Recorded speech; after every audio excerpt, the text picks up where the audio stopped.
Good evening, everyone. I'm Sean. This is Salt of a channel all about sports and other interesting topics.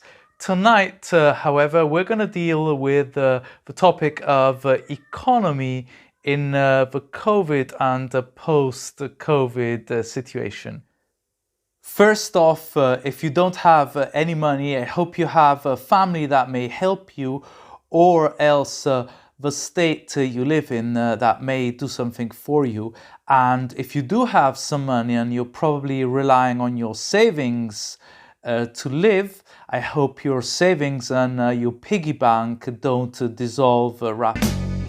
Now, there is one state, one economy that is doing exceptionally well out of this COVID situation, and this is none other than the Republic of China, and it's Yuan that you can see depicted here. The Chinese are making a load of money because they're selling the rest of the world a lot of tests for COVID, together with face masks and ventilators.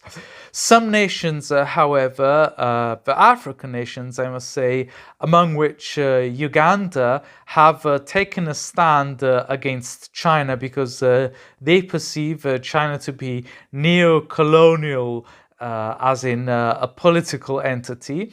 And before accepting Chinese aid and Chinese medicine and equipment, they said, hey, why don't we run a few independent tests? So they tested the Chinese equipment for discovering COVID on goats, sheep, durian fruit, vegetables, and a bunch of other stuff. And they discovered that these tests are not reliable by any means, so they refused to buy them. They also argued that Italy immediately accepted China's help, and Italy ended up with the most deaths. So it wasn't a good idea to follow the Chinese's advice. Another way in which China is capitalizing on the situation is by making a lot of money on oil and futures. As you probably know, the price of oil plummeted, actually became negative, and then tried to rebound, but it's down to very, very low levels. So the Chinese have decided to buy immense amounts of stockpiles of oil, therefore boosting their reserves for future years.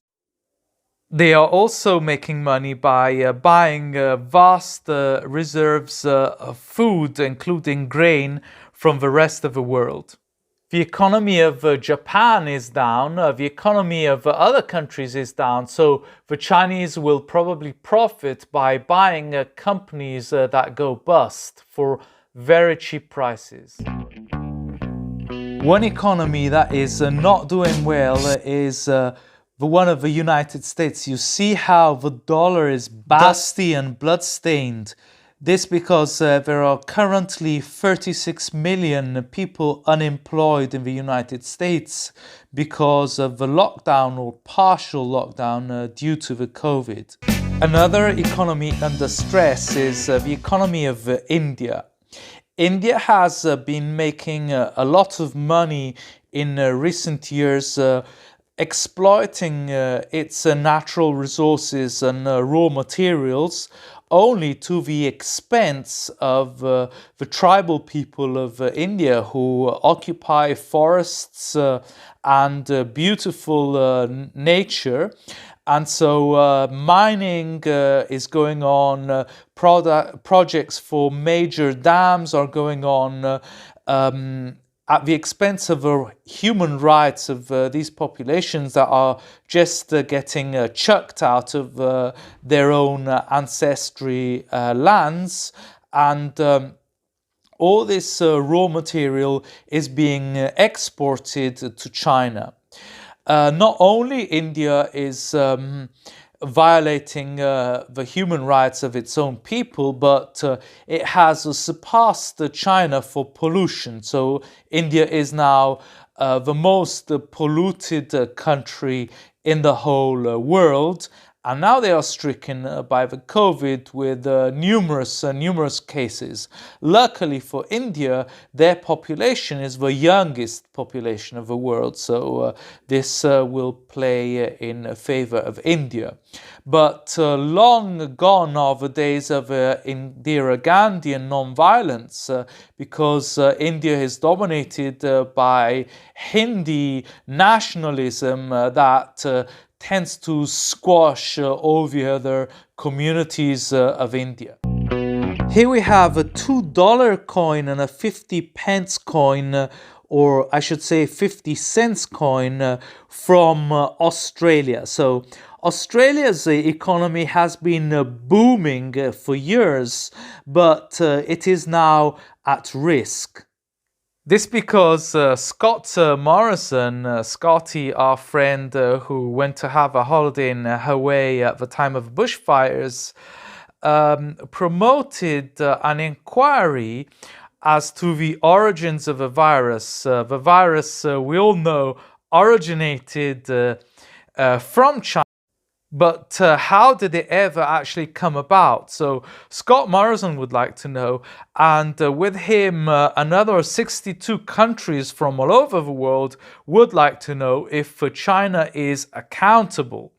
So they started and promoted this inquiry, but China is reacting and it's starting a war on the economy of Australia, on the economy of New Zealand, on Taiwan, and on other smaller, less powerful countries. Another inquiry is being backed by 130 nations within the UN, and this is not going to be so politically driven. The inquiry is just to get as much information as possible out of China so that we can help prevent future pandemics.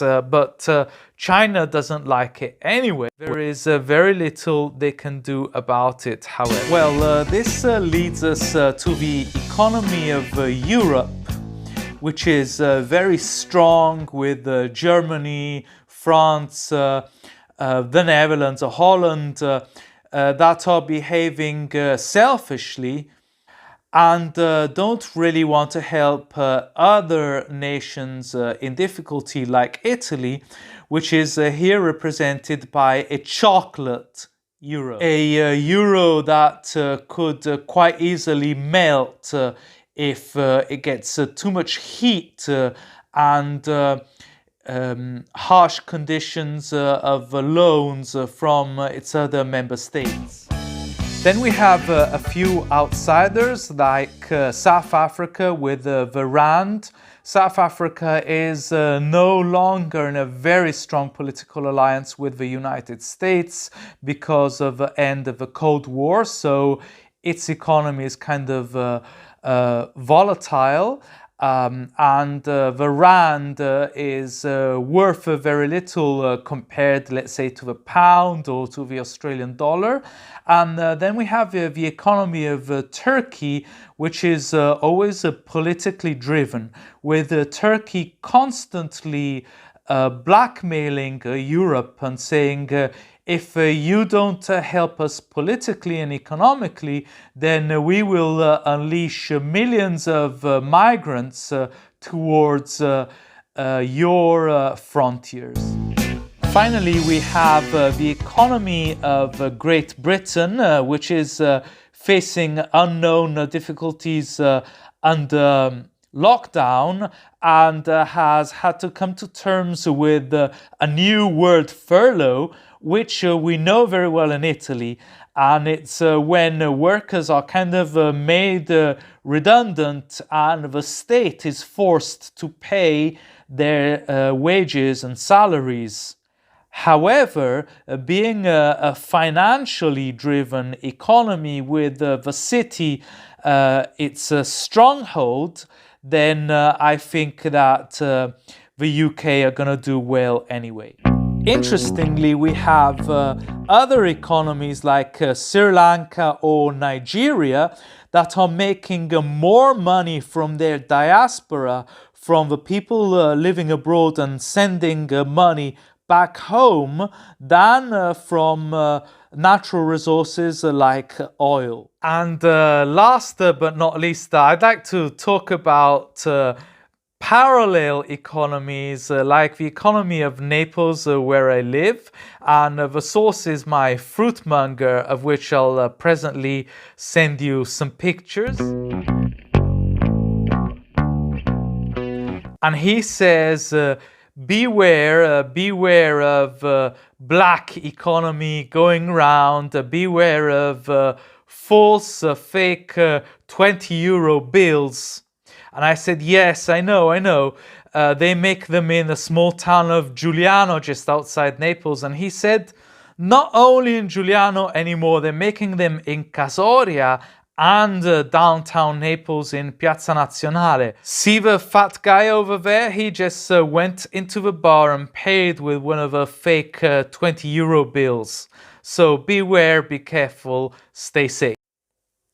I hope you found the video amusing, if not interesting. If you did, please subscribe to the channel. See you next time.